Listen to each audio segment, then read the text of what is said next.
പതിനായിരങ്ങളെ അണിനിരത്തി തൃശൂരിൽ നടത്തിയ മഹാജനസഭയോടെ കോൺഗ്രസിന്റെ സംസ്ഥാനത്തെ ലോക്സഭാ തെരഞ്ഞെടുപ്പ് പ്രചരണങ്ങൾക്ക് തുടക്കം കുറിച്ചു.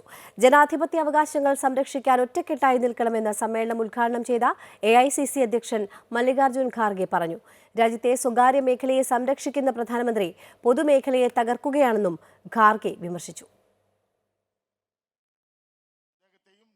1 ലക്ഷത്തോളം പ്രവർത്തകരെ അണിനിരത്തിയാണ് തേക്കിൻകാട് മൈതാനത്ത് കോൺഗ്രസ് മഹാജനസഭ സംഘടിപ്പിച്ചത്. ഓരോ ബൂത്തുകളിൽ നിന്നും 3 വീതം ഭാരവാഹികളും മണ്ഡലം മുതൽ AICC തലം വരെയുള്ള കേരളത്തിൽ നിന്നുള്ള ഭാരവാഹികളും സമ്മേളനത്തിൽ അണിനിരന്നു. ബൂത്ത് ശാക്തീകരണത്തിലൂടെ കോൺഗ്രസിന്റെ പ്രവർത്തന രീതിയിൽ അടിമുടി മാറ്റം കൊണ്ടുവരാൻ ലക്ഷ്യമിട്ട് നടത്തിയ സമ്മേളനം AICC അധ്യക്ഷൻ മല്ലികാർജ്ജുൻ ഖാർഗെ ഉദ്ഘാടനം ചെയ്തു. പ്രധാനമന്ത്രിക്കെതിരെ രൂക്ഷ വിമർശനമാണ് മല്ലികാർജ്ജുൻ ഖാർഗെ ഉന്നയിച്ചത്. രാജ്യത്തെ പൊതുമേഖലയെ തകർക്കുന്ന പ്രധാനമന്ത്രി സ്വകാര്യ മേഖലയെ സംരക്ഷിക്കുന്നു. മണിപ്പൂരിലെ ആക്രമണങ്ങൾ തടയുന്നതിൽ പ്രധാനമന്ത്രി പരാജയപ്പെട്ടുവെന്നും ഖാർഗെ പറഞ്ഞു.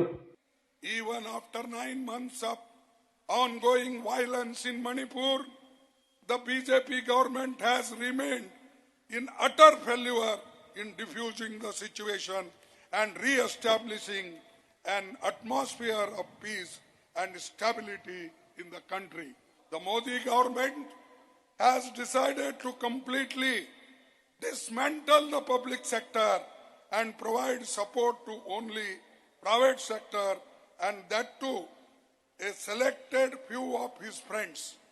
KPCC president K. സുധാകരൻ അധ്യക്ഷത വഹിച്ച മഹാജനസഭയിൽ AICC general secretary KC Venugopal, പ്രതിപക്ഷ നേതാവ് VD സതീശൻ, കേരളത്തിന്റെ ചുമതലയുള്ള AICC general secretary Deepa Das Munshi തുടങ്ങി നിരവധി നേതാക്കൾ പങ്കെടുത്തു. കണ്ണൂരിലും CPMന്റെ സിറ്റിംഗ് സീറ്റായ ആലപ്പുഴയിലും ഒഴികെ നിലവിലെ സിറ്റിംഗ് MPമാർ തന്നെ മത്സരിക്കാനാണ് തെരഞ്ഞെടുപ്പ് സമിതി യോഗത്തിൽ ധാരണയായത്. ഈ സീറ്റുകളിലേക്ക് സ്ഥാനാർത്ഥിയെ കണ്ടെത്താൻ 4-അംഗ ഉപസമിതിയെ ചുമതലപ്പെടുത്തി.